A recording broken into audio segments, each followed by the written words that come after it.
This is Single Status.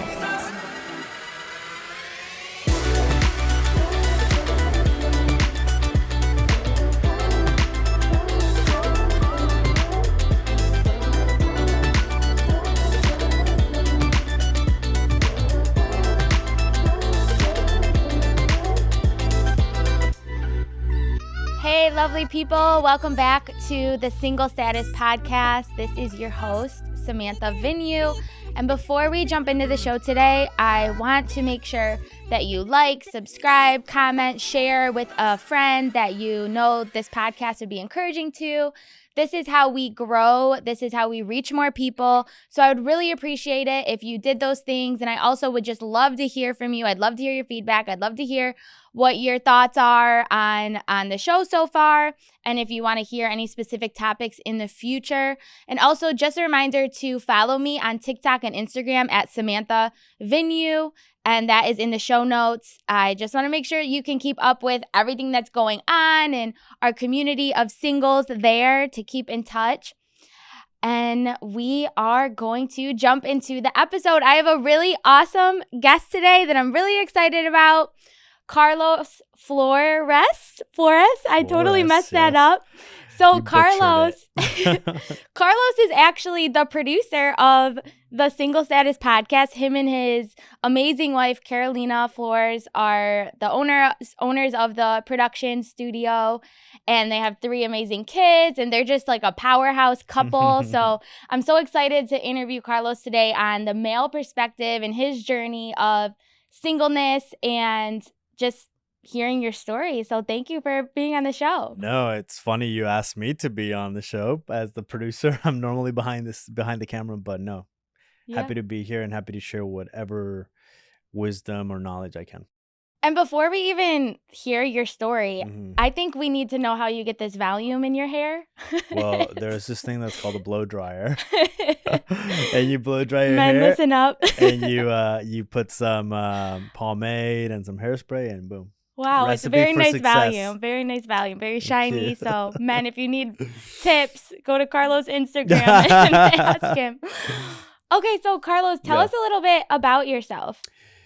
Well, like you said, I'm married. I have 3 kids. I do own a studio in the heart of downtown Orlando, Florida, and it's called Hi Hello Labs. And we are very proud of it, very excited for it. And we're excited that you are one of the clients of Hi Hello Labs, but also that we were able to help you launch Single Status. Yes, and you've both been so amazing. So I'm just so excited to be here. We're so proud of you. I mean, you've done great, and I know that this is only the beginning of many other things that and ventures that you're gonna handle. So yes, I'm so excited. Thank you. Sure. I'm so excited for all the community that will form out of this too for single people, because I think that's so important. And I was surprised you asked me to be on the podcast because I'm not single. So I'm well, married. I think it's really important to hear from married people. Yeah. Because I don't want to be the podcast that is like singleness forever. And some people are called to singleness, and that's beautiful and that's awesome and that's in the Bible. But I know a lot of us desire marriage. Yeah. And I think it's important and wise for us to learn from married people, because we want to know your perspective and we want to know the difference between being single and being married and the reality of being married, because I think we also create this fairy tale of marriage. So I think that's really important to understand that marriage is real life. Married? Yeah. It's funny you say this fantasy. Would you say fantasy? We create a fantasy or a fairy tale of marriage. Fairy tale well, the Bible says that, basically like the Spice Girls song, to become one. Yeah. But sometimes I think as single people, we struggle to create this fantasy in our minds of like, this is the way marriage is going to be for me, or this is the partner that I'm going to have. And we just don't realize like, hey, we want something, but God wants something else. And if we allow God to come through, what he wants is much better than what we want. Yeah. And that Yeah. happened in my case. Yeah. So tell us about your story. I want to hear about your time as even like As your a single upbringing and as guy, a single guy. And well, my story's a little boring, but I was raised Catholic. Then my parents became Christian. Therefore, I became a Christian. That's why I was brought up in the church. But the great and bad thing about being brought up at a church, and I'm not trying to say it's bad to be brought up at a church, because I take my kids to church, but we grew up at this church that was very legalistic, like a lot of rules, a lot of do's and don'ts that we had to live our lives by. But because of that, it really permitted and allowed me to have a relationship with God personally myself, to focus on my relationship with him and to live out a life that could honor and please him. But because of the rules, I was there was a lot of things that I was going through as a young man that we needed, that were just kind of pushed aside, like locked up in a closet, pushed down somewhere, where I wasn't allowed to like feel urges. Yeah. And we're talking about sexual urges. And there was things in me that, as every young man goes through, and every man can attest to this, but there are sexual urges and sexual desires that start arising in one's body that we don't know how to control, we don't know how to explain, and we don't know how to act on them. And when you're brought up in this church like I did, for example, there was things that were terrible and you couldn't do, like masturbation was one of them. Yeah. And it was one of those things where you're like, I mean, I did it. I think every man that on planet Earth has done it. Right. And if those who tell you they don't, they're lying. But I felt so guilty. There was so much shame when that would happen. Yep. There was this sense of like, how dare I? I dishonored God. But then later on, you start thinking, and you're like, well, God, why did you give us these urges and these desires? And, especially at that young age. Right. How do we control that? Like, how do we? And it's like, I decided to stop thinking that this was a bad thing. Yeah. And stop condemning what the Lord has given us. Because again, it was an act that that young men and women do. And it's like, it happens. It's natural. It's a natural urge. Yeah. So why make it or condemn it to a point where it's like, some people like go through depression over it, or think that they're sinning over and over again. And it's like, Yeah. So tell us about how you balance that. So then, because how do you not go down this dark rabbit hole, or have you before? I did. Yeah, tell us a little bit about that. So going through my youth and my time, with dealing with I wanted to say hormones, but it's more testosterone and and sexual urges. The fact that you're a man, you kind of just a human, I should say, because it's not just men. Yeah, you kind of almost live this double life of like, oh, I don't masturbate. Oh, I'm clear. I don't watch porn, or I don't watch anything. Which I didn't watch porn, not necessarily maybe because I didn't want to, probably because I had no access to the internet or to magazines or anything like that. So I never watched porn growing up. I never watched porn in my young adult life. And I mean, the closest thing I got to porn was watching Victoria's Secret commercials on TV. And even then, my mom would be like, close your eyes. Like, there was a movie and there was a kissing scene. We had to look away. There was things like that. I still remember the first time I saw boobs was watching the Titanic, and I was like, oh my God. Well, like, real woman's boobs. Same thing. I remember watching the Titanic at a friend's, my parents' friend's house with everyone. My mom, everyone was watching it. And suddenly there was a boob scene, and mom was like, close your eyes, turn the TV off. I was at my grandma's house, and she jumped out of out of the chair and was like, oh my gosh, stop it. But anyway, go ahead. But even that, it was like, there was so much condemnation. And like, with like, oh my gosh, I saw boobs for like 2 seconds and I closed my eyes. But did I want to keep watching? Yes, but I didn't. So I struggled a lot. there was a lot. I felt this like heaviness, and every time, like, say I would act on my physical urges, like I felt like I had betrayed God. And it was like this, like, God, I'm sorry. Like I would literally cry because it was so heavy. And now I think back and I'm like, why was this happening to me? You know?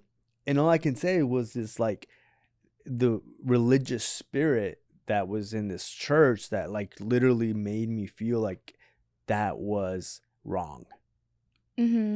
And to have this sexual temptation or urge, and kept growing because like there was a time obviously where I wanted to date. You know, I liked girls. You know, and I even secretly asked a girl to be my girlfriend, and she rejected me. So, and then she wanted to be my girlfriend, and I rejected her. But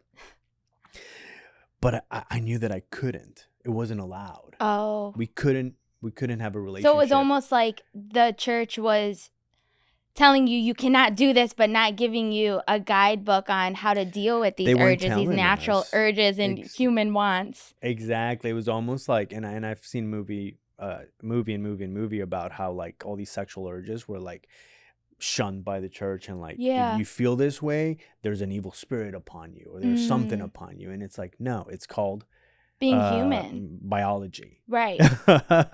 So I felt this way for so many years, and couldn't date, so I didn't date, and I left for college.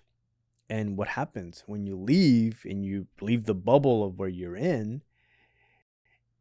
It's like freedom, you know. I was like, yes, yeah, you're out. No like, parents, no rules, no church. Yeah. But what happened? Because I was brought up in this whole legalistic way, it built in me these ways of being, and I was very much a goal-oriented person. Yeah. So I said, you know what? I'm not going to date. I'm going to get my college degree. I'm going to get a job. I'm going to date. And we were always brought up, which I totally endorse. You are dating to marry. Yeah. You are not dating just for the heck of it. Right. Just to, you know, screw people left and right. And see, that is it's funny, the extremes, because you grew up in the church, and I listened to a lot of podcasts of people, how they grew up in the church, and this purity culture really impacted them, where they dealt with so much shame and condemnation. And then I grew up on the complete opposite side of the spectrum, where which is cool because I got to come into a relationship with Christ like free of the religious spirit and like the condemnation and the rules and stuff. And over time I realized God's love is guiding me to be better and do better and follow his ways out of love, rather than out of like rules and regulations. But on the flip side of not growing up in the church culture, it's like the extreme opposite, where you just date, do whatever, like sex isn't a big issue, like sex right away, or even not sex, just like sexual interaction with someone that's not actually intercourse, that is so quick to happen in a relationship or in just a dating, like, or a one night stand or whatever. So it's funny how it's not funny, but there's complete opposites and both are harmful, and then both have like some good and some harm. I think with anything, you know, extremes are bad. Yes, any extreme. Anything, and you see it with like nowadays. It's like there's all these ways of exercising, CrossFit and Bigger Man and all this stuff, and it's like extremes tend to hurt. Yes, your body, because there's a lot of hurt that comes with no guidelines. Like when you're leader of your own life, there's a lot of hurt that comes with that, and a lot of mistakes that lead to really bad heartbreak. And when you are being sexual with someone right away, you're now like, you have these like soul ties with this person. I know Michael Todd, he talks a lot about soul ties. It's not like actually in the Bible, but like you're becoming one with someone that you're not married to. So you're... And that is true. Yeah. I totally believe that. Especially when someone is intimate with someone else, that there's a soul tie with that person. Yeah. And because it's hard to break. Sex was meant for the intimacy of a married couple. It's sacred. Yeah. It's not something that you can just like experiment with and just have it all over the place. Because it creates that tie with this person, with your soul. And I'm sorry, but Uh-huh. maybe this is but I'm talking as a married man. When I have sex with my wife, I feel a connection, not only Mm-hmm. physically, but Mm-hmm. also spiritually. Yeah. Like, and it's been times where it's like, I'm like, wow, like, I feel like, it went to another level Yeah. and almost like a spiritual level. Wow. And we are spiritual beings. Yeah. But the thing is, sex was a gift from God to us, Mm-hmm. married beings, to enjoy our Yeah. urges, which He gave us from our youth. But sometimes what happens is the enemy distorts it to where it's like, oh, you can have sex with anybody. Right. How do you know what you like if you don't try it out? Yeah. I was told this by my cousins over and over again. Why are you not sleeping around? Why are you not this? Why are you not that? And I was like, because I want to give myself purely to my wife whenever that time is. Mm. Now, was I free of sin? No. Did I do things? I did. Did I experiment? I did experiment. Mm-hmm. But I'm human. Like, things like that happen. And now I can tell you, like, no, I don't I'm not going to crucify myself over what I did, because Right. one, it's experiences, like, it's made me who I am now. But two, I know that I find forgiveness in God. Yeah. So it tends to happen. But the church nowadays is like, there's so much condemnation, and there's people that actually take their lives over it. Oh, wow. So it's not something just to, like, take for granted. Like, things like this happen. Yeah.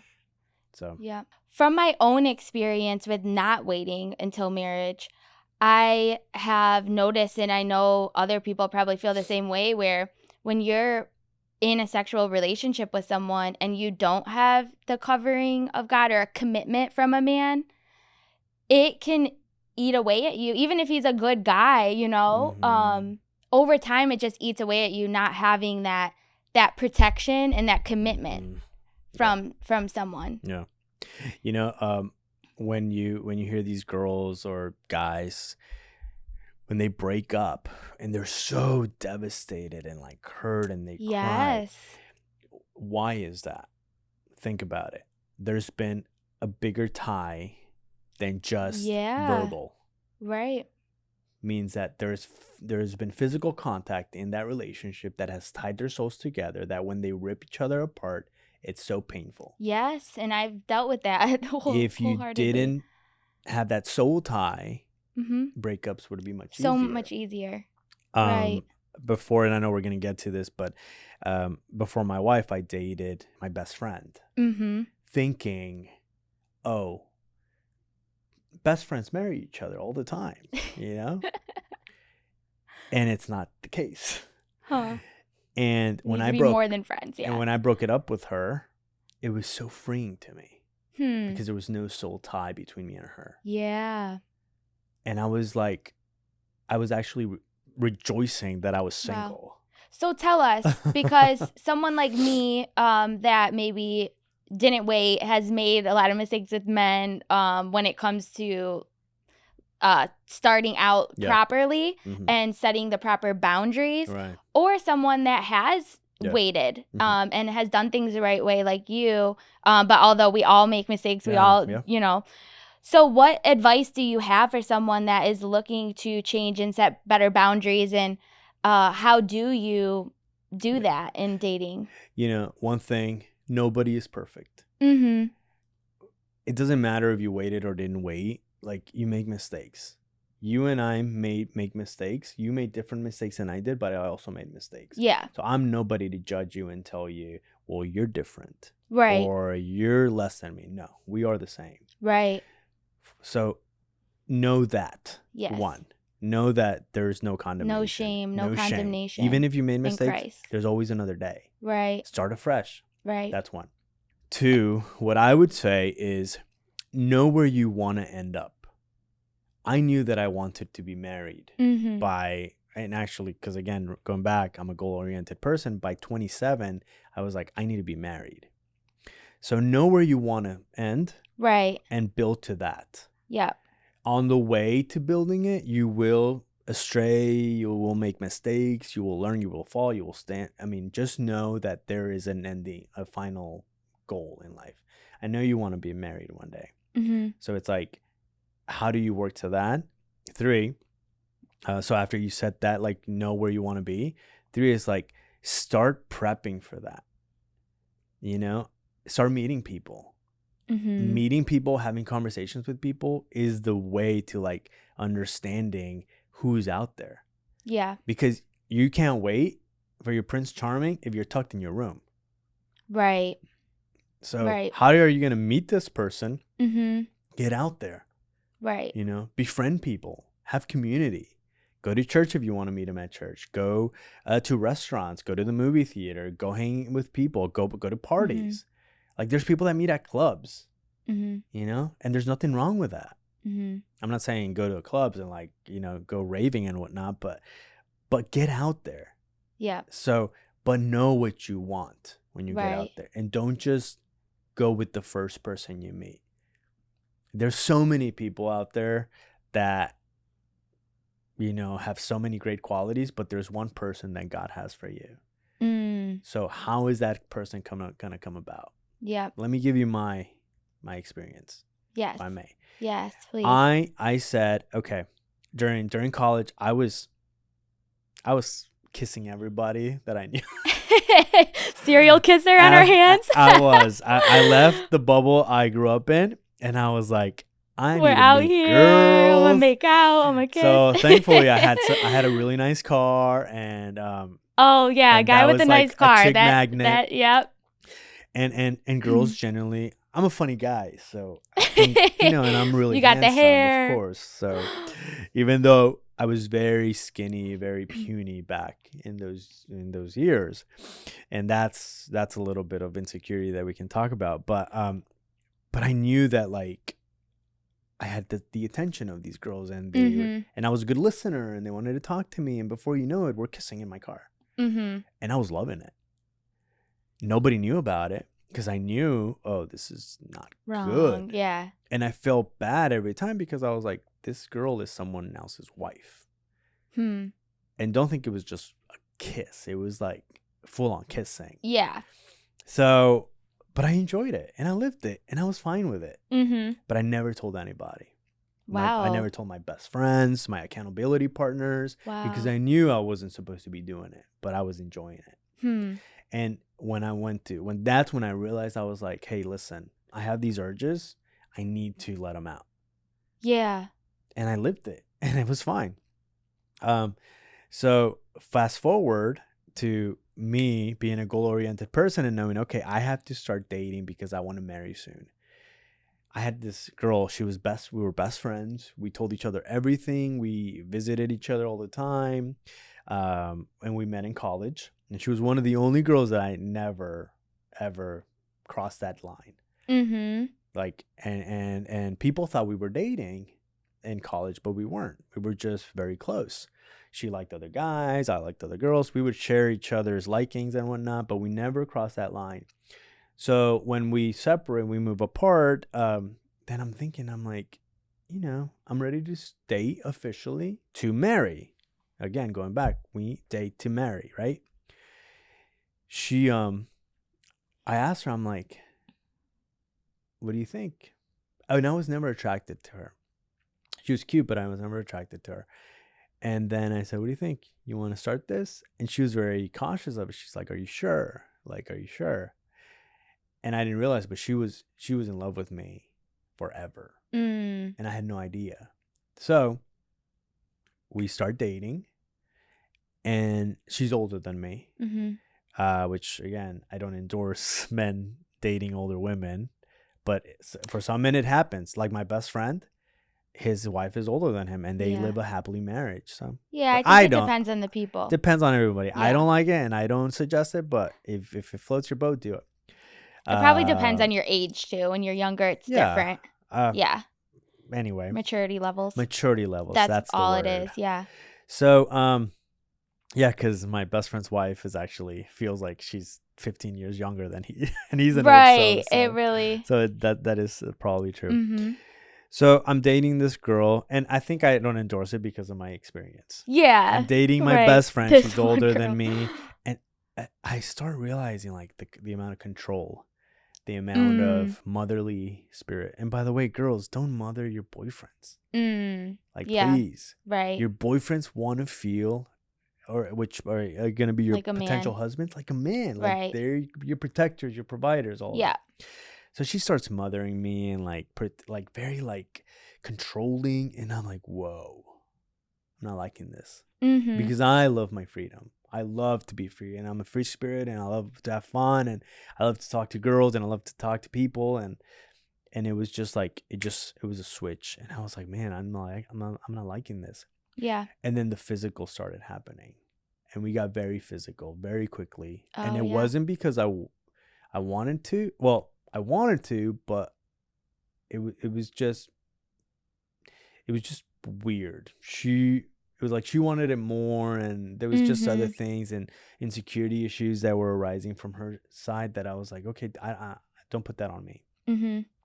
So I said, you know what? After just 6 months of dating, I was like, there was a lot of, and excuse me for using this, but she was like kind of psychotic. Like, Yeah. there's a lot of things going on. She was contacting my mom. Like, she didn't like any of my friends. She didn't want me to hang out with my friends. Well, that's what love does sometimes. People get a little crazy. I'm like, Yeah. okay, Yeah. no. Like, she was really controlling every aspect of who I was. Like obsessing over you. Obsessing. Like, I couldn't eat certain things. I couldn't, like, if I did, she'd get pissed. Like, I'm like, no. When I broke it off, it was the best thing that ever happened to me. Like, wow. And that's how you know if they're not right. I felt so free. Yeah. I felt like this weight fall off my shoulders. Right. And that's when I knew. I was like, you know what? This is God. Like, thank you. Yeah. And after that experience, I was like, you know what? Girls are psycho. I don't want to date for some time. I'm done. Yeah. I had a makeover done. I was like, this is my makeover. new me. And I really was not wanting to date anybody, which almost eliminated the chances of me dating my now wife. But what happens is I meet my wife, a great girl.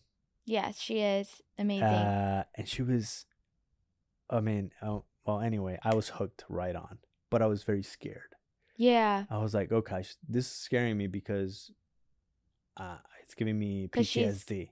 Oh, like, you were nervous. I was repeated nervous cycles that I was nervous that it was gonna be the same thing, and she was just showing me her nice colors right now, but she was gonna be psychotic later. Yeah. So I didn't want to start anything, but I took it slow, which is the best thing you can do. Yeah. If you're gonna meet someone, just take it slow. And I think so let's stop here for a second because a lot of women do struggle with kind of, and men sometimes in some cases, because I have had someone do that to me too, like kind of obsess over me. It was the opposite thing.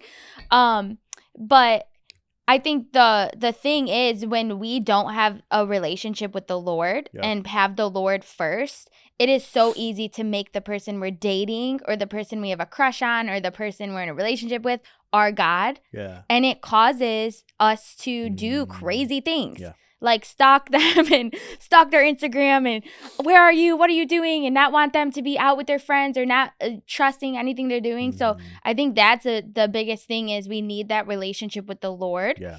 But also, as you're talking about taking things slow, I think for the men listening, it's important, I think, for the man to kind of lead the dating relationship and set the pace. Yeah. So how did you do that with Carolina? I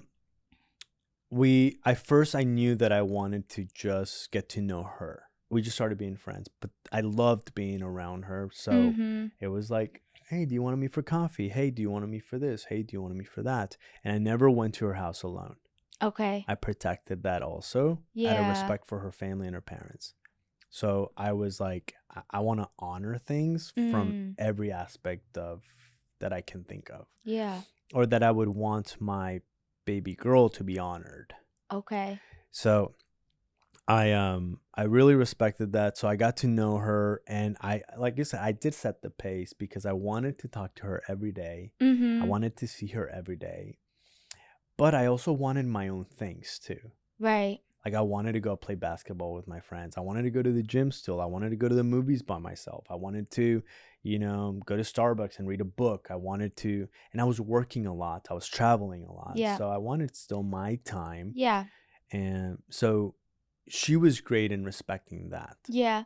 And I think that's important too for women to understand. Mm. When a man is pacing the relationship at first and wanting to get to know you as a friend, and I think that is a sign of respect. And a Yes. lot of women look at it as like, why isn't he obsessed with me? Why isn't he into me? Mhm. And I think as women, it's important for us to sit back and let the guy kind of set the pace, because we shouldn't be the ones chasing.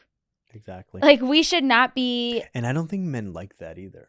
Right. It's kind of a it turn becomes off a little bit. annoying. Yeah, Right. And a like, little annoying. yeah, you're coming off too strong, girl. Yeah. Back off. Right. So that's been a Mhm. huge shift the last year, where I have been realizing that it's important in dating as women to like sit back Mhm. and let the man kind of like chase you Exactly. and set the pace and ask you on dates and everything. And Yes. it's our job to show interest. Mhm. Like, I am interested in you. I Yes. really enjoyed my time with Yes, you. yes. I think Give you're me a really hint. attractive. Yeah. Give us a Make hint it that clear you're at that least- we're into you, and he will keep pursuing you. Yes. That's exactly what it is, because sometimes too much is annoying, Yeah. but too little is okay. She's not into Right. me. She's I'm not moving into on. me. I'm Yeah. not wasting my time. And men don't want to waste time. And if they do want to waste time, it's just a one night stand. It's a one time thing. Right. So you'll know that.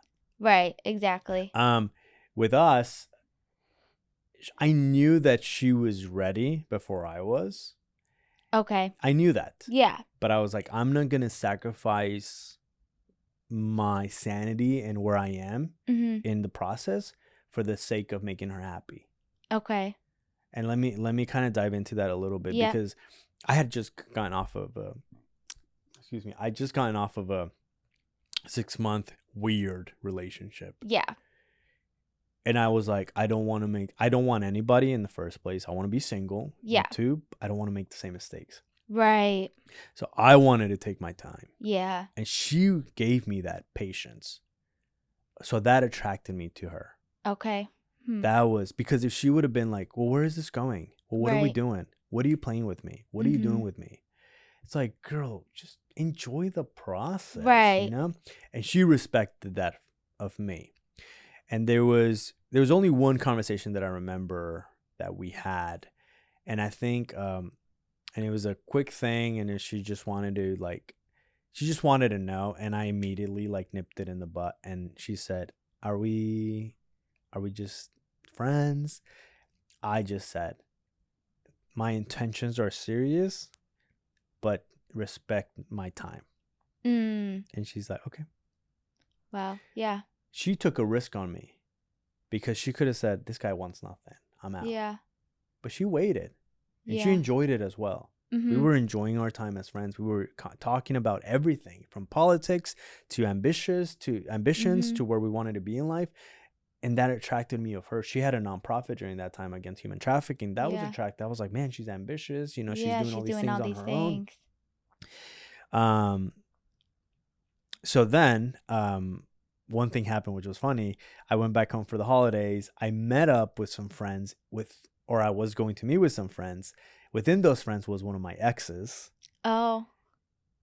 I didn't realize that all these friends were kind of ganging up on, or not ganging up, but like planning or plotting that me and her just go together. Oh. And start something new. I had no intention of starting something new. Yeah. But I will tell you this, and my wife knows this, like, if I was in love with someone, it was with her. Like, I fell for her hard. Yeah. And we ended up going out to some coffee shop alone. Well, actually not alone. I brought my sister with me just for the sake of it. But it was kind of like, I just met up. Like, it was just a talk. My wife thought you went to meet her to see if there was still something going on before you jumped on me. I was like, that was not the case. But yeah, I was like, man, you women, we you make up these you stories. make up this story in your head that was not a fact. We do, yeah. I just met her because it just was coincidence. Like, Everyone else bailed. There was a Yeah. plot going on. I had no idea. And I just, said, I'm so happy for you. Great job. I didn't even tell her that I was meeting somebody. She didn't tell me she was meeting somebody, but she did lay out her intentions that she wanted Yeah. something. But I was like, no. So I come back and I'm still intrigued by Carolina, and I'm like, okay, we're gonna date just soon, and we'll see when. And I think she thought it was gonna happen sooner than later, but it didn't. It happened much later, where I actually asked her to be my girlfriend. Okay. And what I loved that she respected my space. Yeah. She was really good, and that attracted me about her. And I was like, you know what? Mm-hmm. I like this girl. Yeah. And I officially said, okay, I'm gonna ask her to be my girlfriend. But it took me a while. Another thing took me a while to tell her that I loved her. Because PTSD again. My previous relationship, I said I love you within the first few days, and I was like, I didn't really love her. Yeah. So I said I want to make sure that I do love her, that I mean it, because I know love is a strong word. Right. I knew she loved me from the moment she saw me, and she says it. I loved you from the moment I saw you, and I was like, of course, you're a woman. This happens. No kidding. Wow. Well, but that's my dating relationship. When I told her that I loved her, I wanted it to be special, and I wanted it to mean, and I wanted it to be real. Yeah. And what I loved is that even in that, she respected my time. She didn't tell me that she loved me until after I did. Yeah. And she said, I wanted to tell you, from the beginning, but I wanted to wait and make sure that you felt the same way. And when you talk to her, she'll have her own side of this story. But, yeah, we'll have her on. But that was mine. Yeah. That was my experience with dating. I respected the time. I respected the process. A lot of us in life don't embrace the process, don't respect the process in every way. And the process is what makes you. The process is what takes you to that next level. It's preparing you for what's coming. And sometimes we just want to jump ship and be like, I just want to get there already. Right. Just enjoy the time, enjoy the process. Well, I love that. I love hearing about the setting the pace and taking your time to get to know each other as friends. I think that's so important, just because I've done kind of the complete opposite, and I see how that can be harmful. And I think that's really cool to see, and also to understand that it's good to keep your independence when you're in the dating phase. And really, you aren't like married yet, so even all the way up in the next season, we're really going to talk a lot about more into dating, and I want to have Carlos and Carolina on together eventually and talk about their more serious dating phase and like prep for marriage and all that, because they're really just a power couple. Like a divine power couple that's doing so many amazing things, and we can learn so much from them. But I think it's really cool. Like a key takeaway here is, and my friend said this to me before, because she is in a serious relationship. They're not married, but someone said to her, make sure while you're still in this phase of dating but not married, that you are still having your own identity, doing your own thing, like working on your own one-on-one relationship with the Lord, which I know we need to do in marriage too, but like still keep your independence until you are married, until you do really become one, because it's important to keep growing as an individual all the way up until, Totally. And if I can add something to that, we are all by nature insecure because we compare. From a young age to old. So what I would advise is that take care of a lot of your insecurities before. Oh, that's good advice. Here's the thing. If you don't deal with your insecurities prior to relationship, they're only going to intensify. Yes. So you need to heal everything that's in you that you're like, I don't accept myself because I'm too heavy. Or I don't accept myself because I'm not good looking enough. Or I don't accept myself because I'm not smart enough. Fix those things. Yeah. This is where it's like you have to work on you before giving yourself to someone else. Right. Because when that happens, things that are insecure in you are intensifying and will cause you problems, and most likely the relationship. Wow. If I can share a quick experience, I'm 5'7", so I'm a Mm-hmm. shorter guy. Growing up, I always dealt with that insecurity. All of my friends were 6 foot and up, or 5'11" and up. So they were always taller than me, much taller, much built, and I was always this like skinny little guy. And even though my dad is naturally athletically built, I always had that insecurity factor in me where it's like, why am I not like athletically built? Why am I so Yeah. skinny? Why am I so tiny? A lot of guys probably deal with that. So it was a big thing that I hadn't dealt with. Fast forward to my relationship with Carolina, we were at a concert one time, and I'm standing by her, like protecting her and like whatnot. And we were with a group of friends, and there was these guys, like, they're jocks, like college jocks, and big, like probably 6'4", 6'5", 225 pounds of pure muscle. Like, yeah, they could have taken me. Like, I could have died. But I told my girlfriend, my wife, who was my girlfriend at the time, I said, "Don't worry, baby, I got you. I'll protect you." And she said something that like basically brought all these urges of insecurity back up and like hurt me so bad. She's like, "Oh, babe, please, they could totally take you." Oh, wow. And she said it in a joking way. Right. But it hurt so bad because it reminded me of my insecurities. Yeah. And I was like, "You're right. I can't protect you. Oh. I'm not a man. I'm a boy." Wow. And that was my insecurity for a long time. I'm not a man. I'm a boy. Wow. So I remember that I just kind of felt like a little tiny person in this crowd of so many people. And I just kind of walked away. And I left the venue, and I was outside. I waited outside. And it just like, I'm a boy. I'm not a man. I'm a boy. I'm not a man. I can't protect her. I can't marry her. I can't marry anybody. That helped. That pushed me to lift weights and to like get athletically better.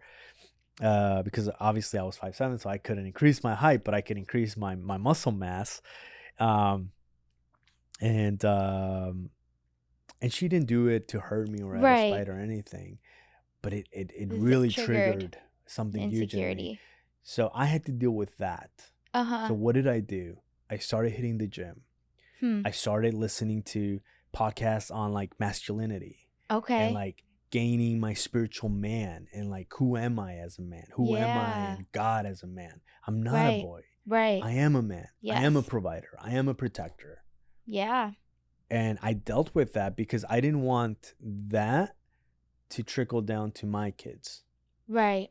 And to affect my marriage. Because my wife, that was not her insecurity. Right. That was not her issue. That was not her fault. Right. This was a me thing. Right. So I had to deal with it before. And I advise you, take care of everything that you might think might have an effect on your relationship. If you're insecure because you were cheated on, deal with that because your new relationship is not going to be the same. Yeah. Jealous. You're going to be jealous. You're going to be psychotic. Right. Crazy. And then guess what? He's going to break up with you. Right. Or she's going to break up with you. Mm-hmm. Controlling someone else is not a recipe for success. Right. You need to let go, embrace who you are, and love who you are, and know that you are a killer. Not a killer, but you're killing it. You're killing it in life. You're dominating in life, and you are successful, and you are handsome, and you are beautiful, and you are strong, and you are the things you want to be. And even if you have to get a life coach, even if you have to talk to somebody, a psychologist, a therapist, a mentor.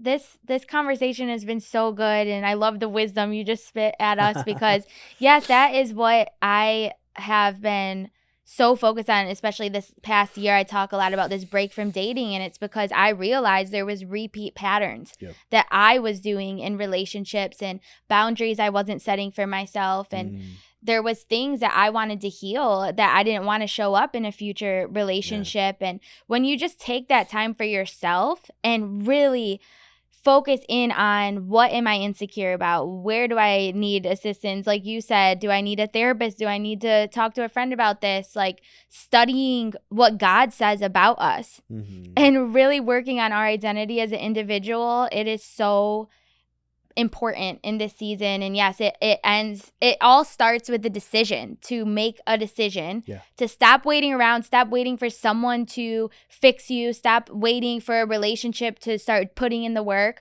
stop waiting for something to happen in your life to start living. Or if you're a man, I know a lot of men struggle with, oh, I need to be like rich, I need to have this much money, I need to do all these things. Like, no, right now there are things that we could be doing to better ourselves and heal from the past and be the best that we can be. So when that person does come into our life, like we're ready and we're set and we're going to be a good partner. And of course, there's always going to be things we have to work on. But I just loved our conversation today, Carlos. Thank you for having me. I'm so excited to have you and Carolina on in the future and to just talk more about your dating journey and preparation for marriage and all that. I just love the wisdom that both of you have. And thank you so much for being here and being open with us. Yeah, thank you for having me. All right, well, thank you everyone for being here with us today. I hope you enjoyed the conversation with Carlos. I hope it helped you. I hope it inspired you. And please leave a review, leave some feedback for us. I'd love to hear what you liked about the show, what you learned, and make sure to subscribe, like, follow, rate, 5-star rating. I know you want to give me a 5-star rating. And this is really how we grow. This is how we reach more people. Make sure to share with a friend that is single that could really benefit from this. And especially this episode, if there's a man that you know of, a single man that you know of that could benefit from this, please share it with them. And also make sure to follow me on TikTok and Instagram at Samantha Venue. And that's where you can keep up with all the updates and everything that's going on with the show. Again, I had so much fun with you guys, and I will see you next time. Bye.